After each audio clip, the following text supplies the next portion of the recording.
बच्चों, इससे पहले वाले वीडियो में हमने ये देखा था कि क्रिस्टल सिस्टम 7 तरह के होते हैं। अब उन क्रिस्टल सिस्टम मतलब क्रिस्टल लैटिस अगर 7 तरह के होते हैं तो हर एक का अपना अपना टाइप का यूनिट सेल भी होगा। जैसे कि क्यूबिक क्रिस्टल सिस्टम का यूनिट सेल क्यूबिक ही होगा, टेट्रागोनल का यूनिट सेल टेट्रागोनल होगा, हेक्सागोनल क्यूबिक सिस्टम का जो यूनिट सेल होगा वो हेक्सागोनल ही होगा। जैसा क्रिस्टल सिस्टम वैसा यूनिट सेल। इसका मतलब अगर 7 तरह के यदि क्रिस्टल सिस्टम है तो उनमें 7 तरह के उन्हीं नामों से यूनिट सेल भी होंगे। चलिए मैंने मान लिया कि 7 तरह के यूनिट सेल होंगे, लेकिन वो 7 तरह के जो यूनिट सेल होंगे उनके अंदर भी टाइप्स होंगे। वो टाइप्स ऑफ यूनिट सेल कितनी तरह के हो सकते हैं आइए देखते हैं। तो हम यहां लिख रहे हैं टाइप्स ऑफ यूनिट सेल।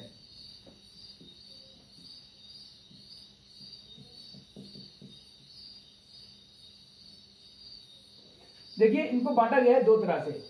यहीं पे कर लें कि 2 तरह से बांटा गया है, प्रिमिटिव और नॉन प्रिमिटिव। प्रिमिटिव मतलब बिल्कुल शुरुआती, सिंपल से, साधारण से। प्रिमिटिव का मतलब साधारण से, प्रिमिटिव यूनिट सेल, और नॉन प्रिमिटिव यूनिट सेल।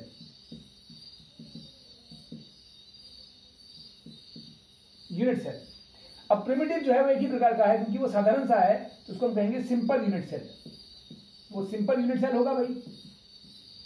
और नॉन प्रिमिटिव 3 तरह के होते हैं पॉसिबल। जैसे एक होता है फेस सेंटर्ड यूनिट सेल। मैं कॉमा लगा रहा हूं, इसी को यूनिट सेल को मान लीजिए। दूसरा है बॉडी सेंटर्ड यूनिट सेल, और तीसरा है एंड सेंटर्ड यूनिट सेल। अब ये नाम कैसे पढ़े हैं इनको देख लेते हैं।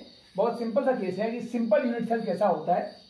देखिए पहले तो इसको यहां रोक लेते हैं कि चाहे ये 4 तरह के हो गए, इसका मतलब टोटल मिला के तो 4 तरह के हो गए बेटे।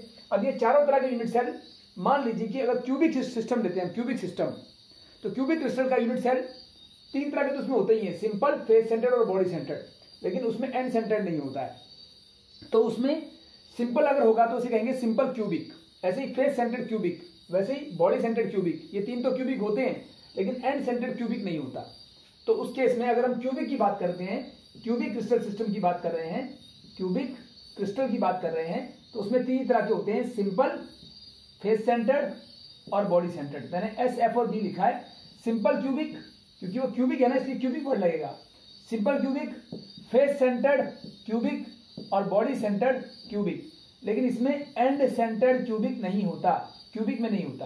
आपको पता है 7 तरह के सिस्टम थे। सेकंड लेते हैं, मान लो सेकंड कौन सा था? टेट्रागोनल। इसमें भी अगर हम देखें तो 7 तरह के नहीं होते। तो इसमें हम कुछ दिखा देंगे। सिंपल क्यूबिक है, फेस सिंपल भी है, फेस सेंटर्ड भी है, ऐसे मान लें। तो इसमें कौन सा है? टेट्रागोनल होगा। इसको बोलेंगे सिंपल टेट्रागोनल। इसमें सिंपल क्यूबिक नहीं, सिंपल टेट्रागोनल, ऐसी फेस सेंटर्ड टेट्रागोनल, ऐसा आएगा। तीसरा अगर लेते हैं तो उसमें भी जैसे ऑर्थोरोम्बिक ले रहे हैं तो ऑर्थोरोम्बिक में भी इसी प्रकार से आएगा, तो उसको कहेंगे सिंपल ऑर्थोरोम्बिक। जो भी उसके अंदर टाइप होंगे उसके अंदर आगे वर्ड लगेगा ऑर्थोरोम्बिक। तो ये सब तो हम डिटेल में इसको सबको नहीं स्टडी करते हैं, हम सिंपलर बताते हैं कि जो सबसे पहला केस है क्यूबिक वाला भी, उसको अगर हम देखें तो क्यूबिक में सिंपल, फेस सेंटर्ड और बॉडी सेंटर्ड होते हैं, और उनके आगे हम क्यूबिक वर्ड लगा देंगे तो बनेगा simple cubic, face centred cubic और बॉडी सेंटर्ड क्यूबिक, यानी एससीसी, एफसीसी और एससी और एफसीसी, बीसीसी। बाकी में भी ऐसा हो सकता है। अब उसकी बात हम बाद में चर्चा करेंगे, लेकिन अभी हम क्या कर रहे हैं, सिर्फ क्यूबिक को लेकर समझा रहे हैं। तो हम कह रहे हैं क्यूबिक में सिंपल क्यूबिक अगर होता, चारों ही होते अगर क्यूबिक में, मान लीजिए, तो कैसे होते आइए देखते हैं। क्यूबिक तो मतलब क्यूब होगा। क्यूबिक क्रिस्टल सिस्टम का यूनिट सेल भी क्यूबिक ही होगा, तो हमने क्यूबिक बनाया बेटे। ये ऐसे मैं 4 बार बना रहा हूं, क्यूबिक के अंदर 4 बार बना रहा हूं। जैसे ये देखो दूसरा,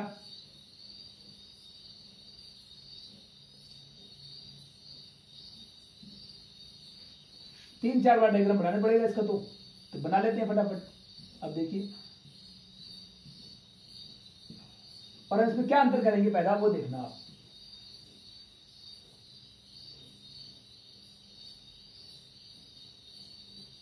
ये चारों हमने क्यूबिक बना दिए, पर क्यूबिक में अगर चारों तरह के होते, क्यूबिक में ही सिंपल क्यूबिक, बॉडी सेंटर्ड ऐसे होता, सिंपल क्यूबिक होता, फेस सेंटर्ड क्यूबिक होता, बॉडी सेंटर्ड क्यूबिक होता, और एंड सेंटर्ड क्यूबिक अगर होता तो कैसा होता। हालांकि क्यूबिक में सिर्फ सिंपल, फेस सेंटर्ड और बॉडी सेंटर्ड होते हैं, एंड सेंटर्ड क्यूबिक होता नहीं है। लेकिन यदि होता तो कैसा होता है, ऐसे बता रहे हैं। तो देखिए सिंपल क्यूबिक में क्या होता है, सिंपल वाले में पार्टिकल केवल कॉर्नर में होते हैं। ये पार्टिकल्स हम केवल कॉर्नर में दिखा रहे हैं। 8 कॉर्नर में 8 पार्टिकल दिखते हैं केवल। फेस सेंटर्ड में आते हैं। फेस सेंटर्ड में कॉर्नर में तो होते ही है पार्टिकल, कॉर्नर में तो होते ही हैं, लेकिन कॉर्नर के अलावा नाम है फेस सेंटर्ड। तो हर फेस के सेंटर में, ये राइट वाला फेस है इसके सेंटर में, लेफ्ट वाले फेस के सेंटर में, सामने वाले फेस के सेंटर में, पीछे वाले फेस के सेंटर में, और ऊपर वाला फेस मतलब जिसे हम छत कहते हैं, रूफ, उसके सेंटर में, और जो नीचे फ्लोर होता है फर्श, उसके सेंटर में। 6 फेस हैं सबके सेंटर में। कॉर्नर के अलावा फेस के सेंटर में भी होगा तो कहलाएगा फेस सेंटर्ड। आगे चलते हैं, बॉडी सेंटर्ड की बात कर रहे हैं। बॉडी सेंटर्ड में पार्टिकल कॉर्नर में तो होता ही है, लेकिन कॉर्नर के अलावा एक बॉडी के सेंटर में, कमरे के बीचों बीच होता है सेंटर में, तो इसे कहते हैं बॉडी सेंटर्ड क्यूबिक। अब चलते हैं एंड सेंटर्ड में। एंड सेंटर्ड क्यूबिक यदि होता तो कैसा होता? कॉर्नर में तो इसमें भी होते, सब में है, इसमें भी होंगे, तो 8 कॉर्नर में 8 पार्टिकल तो होते ही, दिखते ही हैं। लेकिन उसके अलावा एंड सेंटर्ड का मतलब कि किसी दो आपस ऑपोजिट फेस, जैसे ये वाला फेस ले लो आप, इसके सेंटर में, और इसके सामने वाला फेस, किन्हीं दो आमने सामने वाले फेस में ही होगा। 6 के 6 सब फेस में नहीं होगा, आमने सामने के फेस में केवल, तो कहलाएगा एंड सेंटर्ड।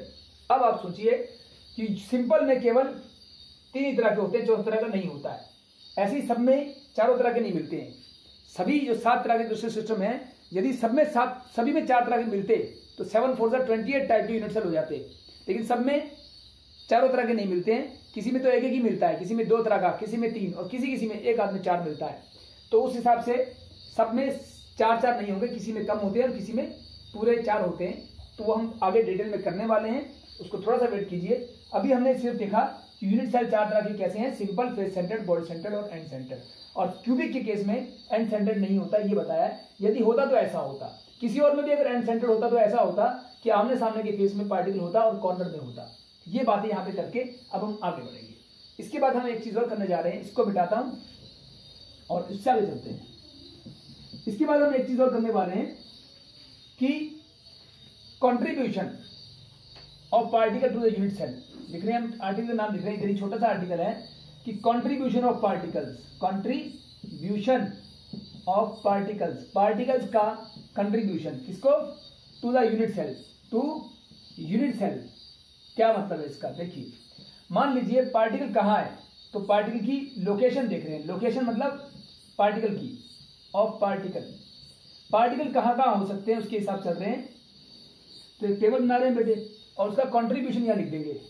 कंट्रीब्यूशन, अब समझते हैं इस बात को क्या है। मान लीजिए पार्टिकल कॉर्नर में हो, तो अगर पार्टिकल कॉर्नर में होगा, एट कॉर्नर, तो कॉर्नर वाला पार्टिकल जो होता है ना बेटे, वो इस बॉक्स में, इस यूनिट सेल में उसका 8वां हिस्सा आएगा, यानी उसका कंट्रीब्यूशन इसमें 1/8 होगा। क्योंकि वो असल में 8, जैसे एक कॉर्नर वाला पार्टिकल दिख रहा है आपको, अगर इसके आसपास अगर आप और भी बॉक्स बनाएंगे तो एक कॉर्नर के आसपास 8 बॉक्स आ सकते हैं, और क्योंकि वो 8 के बीच में आ रहा है तो 8 में डिस्ट्रीब्यूट होगा, फिर इसके हिस्से में 1/8 आएगा बेटे, 8वां हिस्सा आएगा, इसलिए लिखा है 1/8। अगली बात, सेकंड पॉइंट, अगर कोई पार्टिकल मान लीजिए एज के बीच में होता है, एज के बीच में, ये लकीर है, इस लकीर के बीच में होता है एज, तो एज के आसपास 4 कमरे आ सकते हैं। जो कमरे की किनारा होता है उसके आसपास 4 कमरे आ सकते हैं। वो 4 कमरों में डिस्ट्रीब्यूट होता, तो अपने वाले कमरे में जो दिख रहा है ये वाला कमरा मतलब यूनिट सेल, इसमें 1/4 ही आता। तो इसीलिए हम लिख रहे हैं कि वो पार्टिकल जिसकी लोकेशन कहाँ है, एट एज सेंटर, एज के बीच में, उसका कॉन्ट्रीब्यूशन कितना होता है, 1/4 होता है। तीसरा केस, अगर कोई पार्टिकल मान लो यहां से हटाता हूं, और अगर कोई फेस के सेंटर में होता है, इस फेस के सेंटर में मतलब दीवार के सेंटर में, तो दीवार के दोनों तरफ 2 ही कमरे होते हैं, एक दीवार के इस तरफ कमरा, एक उस तरफ कमरा, तो ये कमरे दोनों कमरों में डिस्ट्रीब्यूट होता है। 2 कमरों के बीच में होता है बेटे, तो क्योंकि दोनों के बीच में डिस्ट्रीब्यूट हो रहा है तो अपने वाले कमरे में, अपने वाले यूनिट सेल में इसका आधा हिस्सा आएगा। यानी अगर पार्टिकल कहाँ हो, फेस सेंटर में हो, फेस के सेंटर में पार्टिकल हो, तो उसका हाफ हिस्सा हमारे यूनिट सेल को मिलता है, उसका कंट्रीब्यूशन हाफ होता है। और एक चौथी चीज और लिखते हैं कि अगर पार्टिकल बॉडी के सेंटर में होता, कमरे के बीचों बीच होता, तो लिखते हैं एट बॉडी सेंटर, बॉडी के बीच में होता, उसकी लोकेशन बॉडी के सेंटर में होती है, एट बॉडी सेंटर, तो पूरा कमरे के अंदर ही होता, क्योंकि जो कमरे के बीच में है वो किसी और कमरे से डिस्ट्रीब्यूट नहीं होगा, बटेगा नहीं, वो पूरा हिस्सा देगा, यानी उसका कंट्रीब्यूशन पूरा 1 होगा। अब ये एक छोटा सा टेबल बनके तैयार हो गया है, और इस टेबल को हमने हर बार निकालते नहीं बैठना है, इसको हमने लर्न रखना है, ताकि अगले क्वेश्चन में, अगले सभी आर्टिकल्स में जब भी ऐसे पार्ट की बात आएगी तो हम सॉल्व नहीं करते बैठेंगे, सोचते नहीं रहेंगे, सीधा ही इसको यूज कर लेंगे। बहुत सिंपल चीज है। अगला चलते हैं। इससे अगला आर्टिकल इसके बेस पर ही है, हर आर्टिकल अगले में काम आता होगा, तो इसको मिटा रहे हैं और उससे आगे चलते हैं। देखिए इससे अगले टॉपिक हम ये कर रहे हैं कि number of particle per unit cell. और देखते हैं number of particles per unit cell, यानी हर यूनिट सेल में कितने पार्टिकल्स होंगे। इस चीज को जो हम कह रहे हैं number of particles per unit cell, इस चीज को हम Z से डिनोट करते हैं। Z से, Z का मतलब हुआ करेगा, यानी कैपिटल Z है और Z का मतलब होगा कि number of particles per unit cell. आओ देखते हैं कैसे। ये हम निकालेंगे Z की value, number of particles per unit cell निकालेंगे। किसके लिए? नंबर 1 पहले निकालेंगे फॉर सिंपल क्यूबिक के लिए, साधारण वाले के लिए। ये देखिए सिंपल क्यूबिक हम फटाफट बना लेते हैं, या छोड़ो सीधे से निकलेगा। देखो सिंपल क्यूबिक में हमें पता है डायग्राम से कि 8 कॉर्नर में 8 पार्टिकल थे, तो उसमें Z कितना आने वाला है? 8 कॉर्नर में 8 पार्टिकल, बस ऐसा ही होता है सिंपल क्यूबिक। तो उसमें 8 पार्टिकल दिख रहे थे हमें 8 कॉर्नर में, वो कॉर्नर में थे, तो हर कॉर्नर का पार्टिकल का हम 1/8 लेते हैं। अभी लिखा था हमने कॉर्नर के पार्टिकल का 1/8, तो 8 का 1/8 लेंगे, फिर तो आराम से आ जाएगा 1। तो इसके लिए Z इक्वल टू 1 आ रहा है, इसके लिए सिंपल क्यूबिक के लिए। ऐसे आगे बढ़ते हैं। For FCC face centre cubic, उसमें पार्टिकल कहां थे, उसमें Z कैसे निकलेगा? Number of particle per unit cell. देखने में तो खूब सारे दिखेंगे, कहां दिखेंगे? 8 तो दिखेंगे कॉर्नर में, 8 तो दिखेंगे कॉर्नर में, और प्लस हर फेस के सेंटर में भी एक एक होता है, यानी 6 फेस हैं कमरे के, 6 के 6 फेस में एक पार्टिकल दिखेगा बेटे, 6 पार्टिकल दिखेंगे। लेकिन जो कॉर्नर में होता है उसका तो हम 1/8 लेते हैं बेटे कंट्रीब्यूशन, और जो फेस के सेंटर में होता है उसका हाफ लेते हैं, अभी हमने किया था, हाफ लेते हैं। सॉल्व कर देंगे तो 4 आ जाएगा, यानी Z इक्वल टू 4 आ रहा है फेस सेंटर क्यूबिक के लिए। इसी तरह थर्ड चलते हैं। तीसरा था बॉडी सेंटर क्यूबिक। आपको याद होगा बॉडी सेंटर क्यूबिक में अगर Z निकालना है तो नंबर ऑफ पार्टिकल कितने होंगे? 8 तो दिखेंगे कॉर्नर में बेटे, जो कॉर्नर में दिखते हैं उनका 1/8 लेते हैं, ले लिया। और एक पार्टिकल क्या होता है बॉडी सेंटर क्यूबिक में? बॉडी के बीचों बीच होता है, एक पार्टिकल बिल्कुल बीच में होता है, उसका पूरा कॉन्ट्रीब्यूशन 1 ही लेते हैं, उसका कोई पार्ट नहीं लेते, वो पूरा बीच में ही आता है कमरे के, तो +1 कर देंगे बेटे। अब इसको सॉल्व करेंगे तो ये 1 और ये 1 यानी कि 2 आ जाएगा। इसका मतलब बॉडी सेंटर क्यूबिक अगर है तो उसमें भी 2 पार्टिकल होते हैं। इसी प्रकार से हम चौथा केस और लेते हैं कि मान लीजिए क्यूबिक में अगर एंड सेंटर्ड क्यूबिक होता, यदि होता तो, या किसी और तरह के क्रिस्टल सिस्टम में भी अगर एंड सेंटर्ड होगा तो उसमें कैसा Z निकलेगा? देखो उसका Z होता है, कॉर्नर में तो 8 होते ही हैं, उनका तो 1/8 लेना ही है, हर बार लेना है, कॉर्नर में 8 दिखते ही हैं। लेकिन जो पार्टिकल 2 ऑपोजिट फेस में दिखेंगे, इसमें क्या होता है 2 पार्टिकल ऑपोजिट फेस में, तो ऑपोजिट फेस में 2 पार्टिकल दिख रहे हैं, क्योंकि वो फेस में है उनका हाफ लेंगे। कहा था ना कंट्रीब्यूशन जो फेस में पार्टिकल होता है उसका हाफ होता है, तो इन दोनों का हाफ ले लेंगे। ये भी कट के 1 आएगा और ये भी कट के 1 और 1 फिर से 2। तो हम ये समझे कि अब हमारे पास एक डाटा क्या हो सकता है, ये तो आप नोट कर ही सकते हैं अपने पूरी कॉपी में, लेकिन उसके बाद जब ये प्रैक्टिस हो जाए तो इस सबको हटा देंगे, हम बीच का पोर्शन कैलकुलेशन हटा देंगे और सीधा आंसर लिख देंगे कि Z इक्वल टू इन सब के लिए अगर कैलकुलेट कर चुके हैं तो हम कहेंगे इन चारों के लिए जो Z आएगा, ये लिखा है Z, तो ये Z कितना आएगा बेटे इन चारों के लिए? सिंपल क्यूबिक के लिए Z कितना था बोलो? 1 आ रहा था।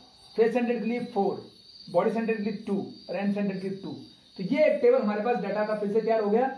और अगली बार जब भी ये क्वेश्चन आएगा, कोई नेक्स्ट आर्टिकल में जरूरत पड़ेगी, तो हम ऐसे कैलकुलेट नहीं करते रहेंगे, सीधा ही सिंपल क्यूबिक के लिए Z की वैल्यू 1 लेंगे, इसके लिए 4, ऐसे ही सबकी वैल्यूज हम याद रखेंगे और सीधा अप्लाई करेंगे। आगे ऐसे कई और डाटा भी निकलेंगे, हर डाटा को हम सॉल्व करने के बाद फिर तैयार रखेंगे, याद रखेंगे, ताकि हमारा एग्जाम में किसी भी क्वेश्चन में टाइम सेव हो। अब मैं इसको यहां रोकना चाहता हूं और एक छोटी सी बात और कहना चाह रहा हूं कि अगर मान लीजिए 7 तरह के क्रिस्टल सिस्टम होते हैं, 7 टाइप के क्रिस्टल सिस्टम होते हैं, क्रिस्टल सिस्टम आपने पढ़ा है 7 टाइप के होते हैं।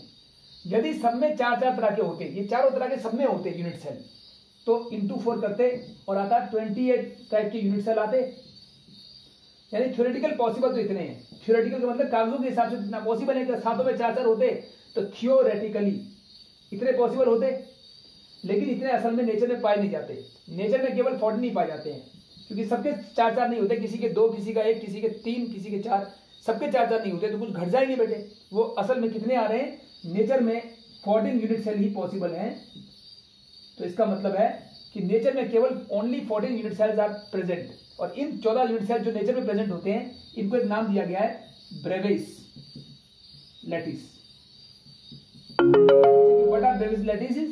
तो बोलना ब्रेविस लैटिस क्या होता है, अगर सातों क्रिस्टल सिस्टम में चारों यूनिट सेल होते तो 7 4 28 पॉसिबल होते अकॉर्डिंग टू कैलकुलेशंस, लेकिन असल में नेचर में सबके 4 नहीं होते, किसी कम भी होते हैं, तो ओवरऑल 28 न बन के 14 ही बन पाते हैं। यानी 14 type of crystal systems are actually present in the nature and such type of 14 crystal unit cells are called as, मतलब कि यूनिट सेल बनेंगे या उनसे क्रिस्टल लैटिस भी 14 तरह के बनेंगे, तो उस तरह के 14 क्रिस्टल लैटिस जो नेचर में एक्चुअली प्रेजेंट होते हैं उन्हें कहते हैं ब्रेविस लैटिस। ब्रेविस एक मैथमेटिशियन था और उसने इस बात को प्रूव किया था, बताया था, तो इसके नाम से ये है ब्रेविस लैटिसिस। ये है आर्टिकल।